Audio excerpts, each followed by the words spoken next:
முதல் முறையாக முதலமைச்சராகி நம்ம திருச்சியில் முதல் மேடை பேச்சில் நம்ம விஜய் சார் அவர்கள் பேச வந்திருக்காரு, பேசியிருக்காரு. அவர் எந்த அளவுக்கு நாகரிகமாக, அழகாக, ஒழுக்கமாக பேசியிருக்கிறாருன்னு பார்ப்போமா?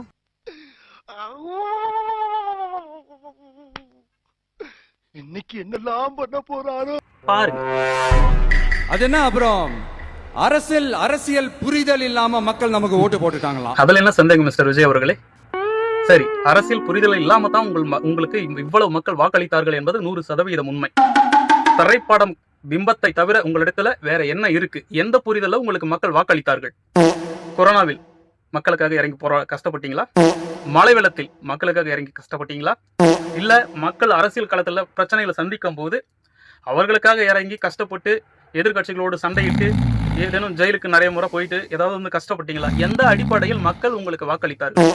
மக்கள் அத்தனை பேரும் சொல்லும் ஒரே ஒரு ஒற்றை வார்த்தை என்ன தெரியுமா? என் குழந்தை அடம்பிடித்து ஆசைப்பட்டது, வாக்களித்து. என் பேரன், என் மகள், என் தங்கச்சி, இந்த மாதிரி எல்லாம் சொன்னாங்க, இதனால தான் வாக்களிச்சோம். பல மக்கள் சொன்ன வார்த்தை.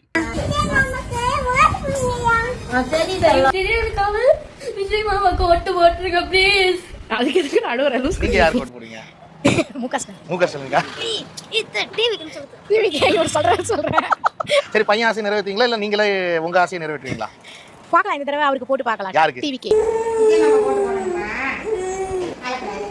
எவ்வளவு கண்ணீரு தங்கத்தோட கண்ணில சோறு.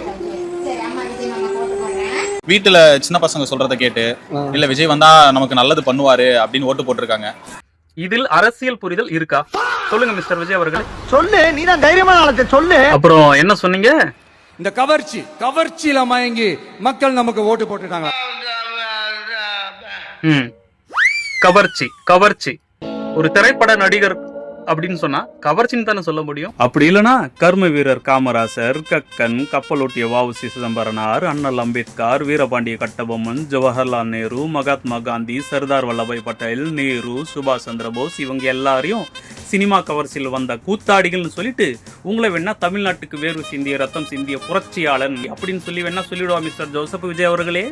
கூச்சமே இல்ல, கவர்ச்சி தானே.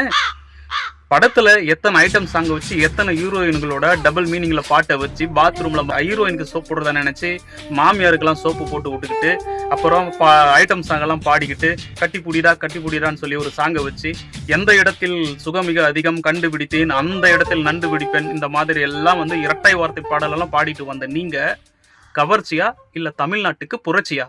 சொல்லுங்க மிஸ்டர் விஜய் அவர்களே, இது என்ன? அப்புறம் இன்னொரு வார்த்தை சொன்னீங்க. என்ன வார்த்தை சொன்னீங்க? நான் என்ன அப்படின்னு சொல்லி பாஸ் பண்ணி அந்த இடத்துல டேஷ் விட்டீங்க.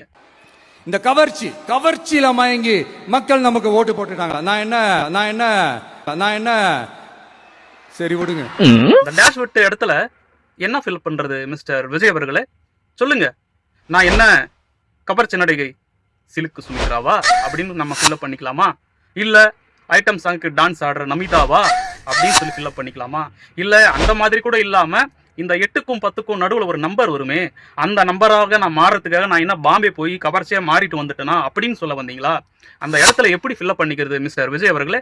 அதையும் நீங்க சொல்லிட்டு இருந்தீங்கன்னா நல்லா இருக்கும்.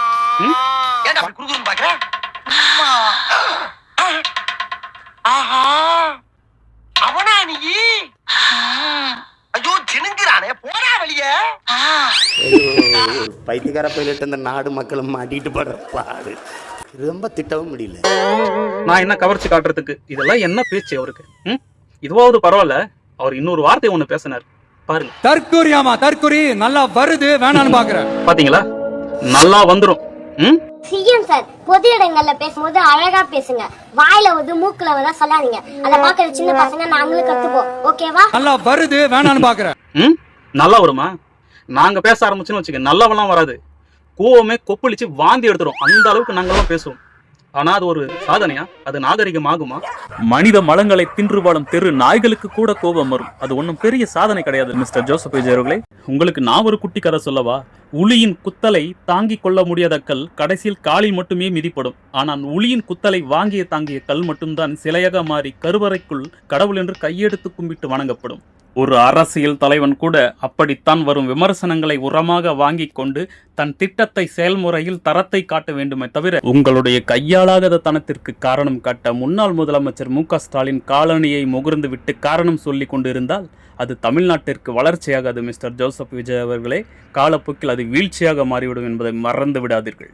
இன்னும் சொல்ல போனால் ஒட்டுமொத்த தமிழ்நாட்டு மக்களும் தேர்ந்தெடுத்த ஒரு முதலமைச்சர் அரசியல் மேடையில் நாகரிகமின்றி இவ்வளவு தரம் தாழ்ந்து கீழ்த்தரமாக ஒரு வார்த்தைகளை பேசுவது என்பது அது தமிழ்நாட்டிற்கே ஒரு மானக்கேடான தலைகுனிவு அப்படின்னு தான் நான் சொல்லுவேன். இதை விட இன்னும் தரந்தாழ்ந்து இன்னும் கீழ்த்தரமாக போய் மிக சர்வாதிகாரத்தனத்தோடு இன்னொரு கொடுமையான ஒரு வார்த்தையை சொல்லியிருக்காரு. அது என்ன தெரியுமா? உள்ள வந்து நம்மளை தடுக்கிறதோ எதிர்க்கிறதோ ஏதாவது பண்ணாங்கன்னா நிர்வாகம் அதுக்கு பொறுப்பில்ல ராஜா. எனக்கு அரசியல்னு எனக்கு என்னன்னே தெரியாது. நான் கண்டிப்பா வரமாட்டேன். யாரை எங்கே வைப்பது என்று யாருக்கும் தெரியலே. அட அண்டங்காக்கைக்கும் குயில்களுக்கும் வேதம் புரியலே.